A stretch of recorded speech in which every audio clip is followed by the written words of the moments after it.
Ceci est un livre audio autogénéré par Google. Collection. Questions contemporaines.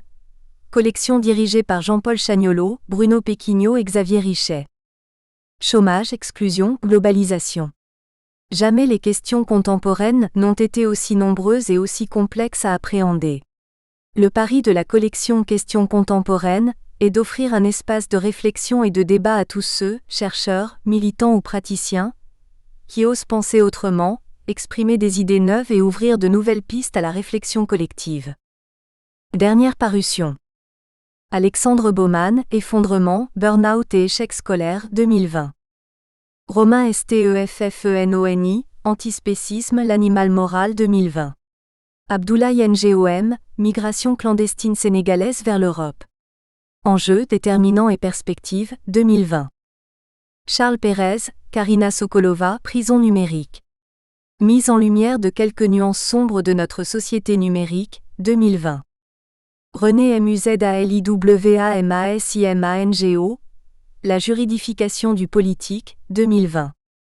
René MuzaliwamasImango, Enjeux des théories des crises politiques, 2020. Jacques Langlois, Du système libéralo-capitaliste moderne, 2020. Benjamin Wlderi Kurtz, L'industrie télévisuelle revisitée. Typologie, relations sociales et notions S du succès, 2020.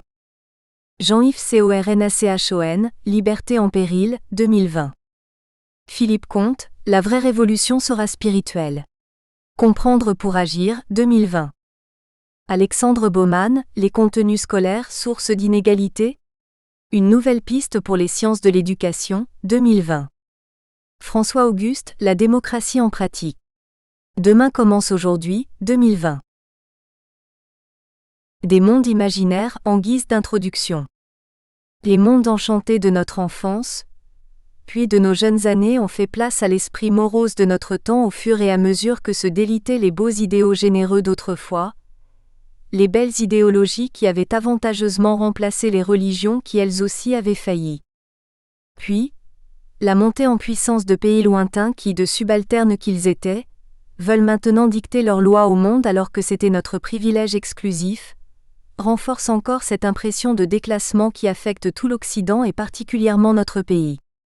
Enfin, les voyages faciles montrent des réussites éblouissantes, des échecs douloureux là où on nous faisait croire à des jours heureux, et c'est encore tout un pan de nos croyances bien établies qui s'écroule. Alors on s'accroche encore un peu plus à ce qui reste de nos belles idées en fermant les yeux sur le monde qui marche pour se complaire dans un monde virtuel auquel on veut croire encore, bien que déclassé, dépassé, soumis à de nouveaux diktats, mais on n'en démordra pas. Il vaut mieux avoir tort tout seul que raison avec les autres. Alors l'ironie et la dérision remplacent l'humour, la méchanceté tient lieu de viatique, le repli sur soi prend le dessus. Le désespoir s'insinue dans les interstices du social, mais le désespoir est la maladie, pas le remède, c'est là sa dialectique. Et si ses effets sont visibles, ses causes sont à chercher au cœur de l'homme et dans les travées de la société. C'est l'imaginaire qui transporte l'homme dans l'infini, mais en l'éloignant de lui-même et en le détournant ainsi de revenir à lui-même. Il en est de l'homme comme de la société où cet espace infini de liberté est un enjeu, le pire pour un pouvoir s'il ne peut l'investir. Il n'est jamais bon en effet de laisser l'imagination prendre le pouvoir comme on a pu le rêver en d'autres temps, et si la plage ne se trouve définitivement pas sous les pavés, les voies du pouvoir en acte sont rarement pavées de bonnes intentions. Parce que l'imaginaire est liberté. Et celui qui contrôle l'imaginaire, contrôle la liberté.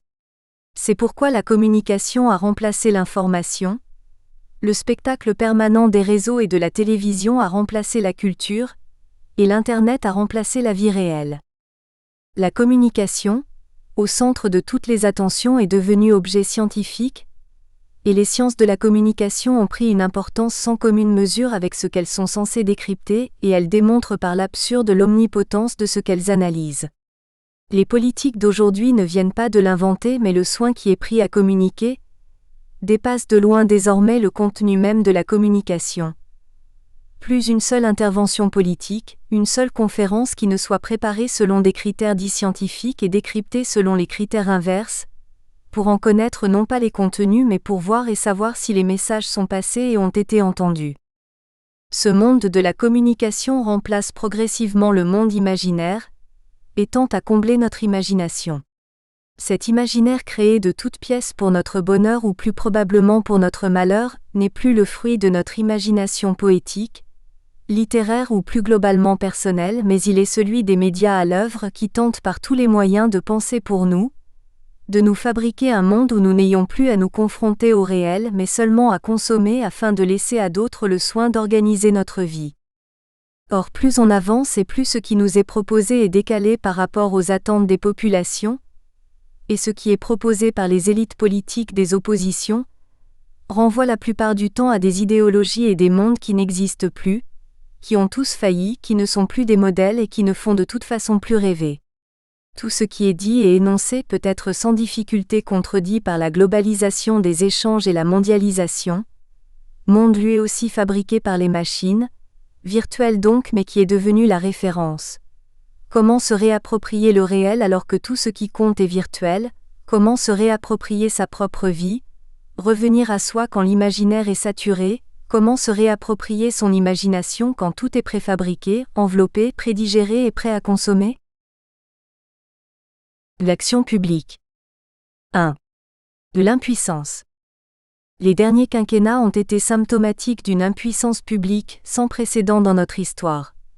Cette impuissance relève bien sûr des hommes qui exercent le pouvoir mais aussi du système dans lequel ils sont insérés, de la dictature des médias, des réseaux sociaux et de la vox populi qui s'exprime dans l'immédiateté. Pour couronner le tout, l'Union européenne chapeaute les législations nationales même quand elles sont largement refusées par le peuple. Le mandat du président de 5 ans qui avait pour objectif de donner les moyens à la puissance publique d'exercer son pouvoir en concomitance avec le Parlement, a abouti à l'inverse puisque dans la Ve République le président a un pouvoir symbolique au moins aussi important que son pouvoir réel, il incarne plus qu'il n'exerce réellement le pouvoir. Or on a vu ces présidents quinquennaires au four et au moulin, traitant de dossiers qui relèvent d'un sous-préfet comme il a été dit et faisant perdre à la fonction tout ce qu'elle lui conférait de hauteur de vue, de vision de l'avenir, de repères symboliques et rassembleurs de la nation et de ses énergies. À courir du nord au sud de l'Hexagone ou à l'étranger, de colloques internationaux en séminaires mondiaux où sa voix a bien du mal à se faire entendre, autrement dit absent de la scène nationale quand on a besoin de lui, on ne voit plus très bien à quoi il sert et il est malgré tout en première ligne pour recevoir les coups et les remises en cause les plus quotidiennement énoncées. On le rend responsable de tout et de n'importe quoi, alors que les enjeux n'ont jamais été aussi importants. Qu'il revienne sur terre tout en reprenant de la hauteur semble la seule et unique voie de salut pour la fonction qu'il occupe, avant que ne se délite encore un peu plus l'autorité et la représentativité qu'il est censé exercer même si pour cela, il faut passer par de nouvelles réformes constitutionnelles. 2. De l'action. Souviens-toi que si tu veux faire quelque chose, tu auras en face de toi ceux qui veulent faire la même chose, ceux qui veulent faire le contraire et l'immense majorité de ceux qui ne veulent rien faire, Confucius. Si après cet avertissement tu veux toujours faire quelque chose, c'est que l'action est inscrite dans tes gènes, dans ta biographie, dans ton tempérament ou dans ton désespoir. Dans le fonctionnement normal, irrégulier et ininterrompu du fleuve qu'est une société vivante, l'action individuelle est l'écueil, le rocher dans le fil du courant qui va en dévier le cours sans l'arrêter. L'homme d'action va modifier un aspect particulier du fleuve, améliorer son flux ici et créer des tourbillons là, mais force est de constater qu'il en faudra beaucoup pour que celui-ci soit détourné durablement. L'action collective telle que les grèves ou les manifestations de quelque nature que ce soit, ne vont modifier en rien le cours du fleuve de l'histoire. Elles sont inscrites telles les crues et les décrues dans le lit normal du fleuve et n'en changent ni le sens ni l'orientation majeure. Ce sont les grands mouvements souterrains et invisibles qui changent le cours de l'histoire, dont les manifestations visibles n'apparaissent que lorsque les changements profonds ont déjà eu lieu. Comme le disait Hannah Arendt, les révolutions ne sont pas les points de départ des changements sociaux mais les points d'arrivée. L'homme d'action, le chef d'entreprise, l'explorateur, l'artiste, le savant, l'homme politique, le syndicaliste, est celui qui rompt avec la logique ambiante et la logique de son propre monde et se met en travers du courant ou même parfois le remonte. Alors les difficultés sont sans nom. Dans la recherche comme dans l'économie, dans la politique comme dans l'art, le consensus mou, l'ordre normal des choses, l'organisation générale du système, l'idéologie ambiante font que tout concourt à une succession logique d'événements qui s'enchaînent sous le regard indifférent de l'homme de la rue. Pour peu qu'un grain de sable grippe la machine, l'ensemble du système et des suiveurs se rebiffe. L'homme d'action qui introduit le grain de sable est aussitôt montré du doigt. Il y a en effet tellement plus de suiveurs qui vivent du système en place que d'acteurs, que tout concourt à la stabilité de l'ensemble, et ceux-là ne peuvent souffrir la remise en cause de leur confort d'abord intellectuel et par conséquent matériel et donc les positions acquises. Et ceci n'a strictement rien à voir avec l'habituelle distinction factice que l'on veut bien faire entre soi-disant conservateurs et prétendus progressistes. Chacun joue le rôle qui lui est assigné par l'harmonie de l'ensemble tels les musiciens d'un orchestre symphonique, où chacun joue sa partition sans que les premiers rangs n'entendent clairement ce que les seconds pupitres sont en train de faire. Prendre le contre-pied des idées, des principes et des positions en place, s'interposer face à une situation jugée inacceptable, faire une suggestion iconoclaste, proposer un rapprochement théorique inattendu, synthétiser des idéaux contradictoires, apporter un éclairage radical, utiliser des moyens, méthodes et techniques incongrues, produire des matériels nouveaux, provoque inévitablement des réactions en chaîne de contestation. Seul un jugement sûr et visionnaire, une force de caractère et une appétence particulière à la lutte font la force et le caractère de l'homme d'action sans préjuger jamais du résultat. 3. De l'inaction comme mode de fonctionnement. Le mentor corrézien de deux de nos récents présidents élus du même département que lui, Henri Queuille, lui-même président éphémère d'un conseil de la 4e République, avait trouvé cette formule politique définitive et péremptoire qui peut s'appliquer à de nombreux domaines. Il n'existe pas de problème qui ne soit résolu par une absence de solution. Il avait bien compris l'essence même de cette République où les gouvernements se succédaient si rapidement qu'il n'y avait rien de mieux à faire que de passer les patates chaudes à ses successeurs qui s'empressaient de faire de même. Mais on doit reconnaître le mérite à cet illustre président méconnu, d'avoir théorisé la chose et donc laissé à ses lointains successeurs le soin de la mettre en pratique.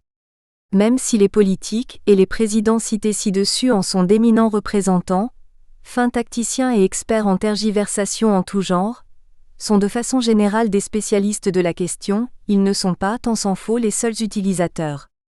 J'en veux pour preuve le monde professionnel et pas seulement celui de la fonction publique, où la prise de décision implique une prise de risque que nombre de responsables ne sont pas prêts à prendre, renvoyant à l'échelon supérieur la question à traiter, celui-ci s'efforçant de faire de même jusqu'à l'échelon le plus élevé. A contrario, on voit que si une décision est finalement prise et se montre bénéfique, alors elle sera immédiatement annexée par tous les échelons qui n'ont précisément pas participé à cette prise de décision. Je vous l'avais bien dit, entend-on alors et je vous l'avais d'ailleurs conseillé, répète-t-on à l'envi. Et sourire de façon entendue afin de solliciter l'approbation hiérarchique, est l'un des comportements moutonniers les plus habituels du monde professionnel. Un autre comportement tout aussi général est celui de s'attribuer les mérites d'une décision prise ou les bénéfices d'un projet mené à bien par d'autres, pour peu que le véritable décisionnaire ou le porteur de projet n'y fasse pas vraiment attention, soit absent ou ne revendique rien pour lui-même, absorbé qu'il est peut-être par d'autres idées, d'autres projets.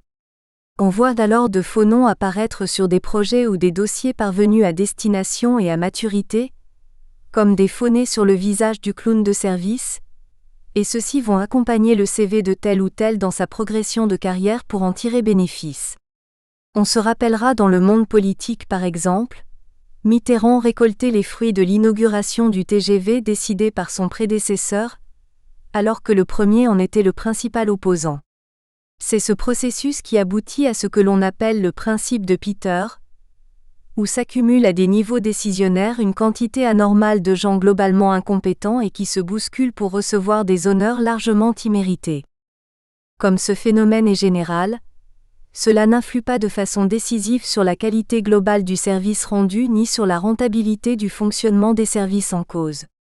Cela est intégré au monde social et économique, à la société en général, mais bien sûr, plus il y a de services qui sont censés intervenir dans le champ en question, et plus la lourdeur et l'inefficience de l'ensemble sont grandes.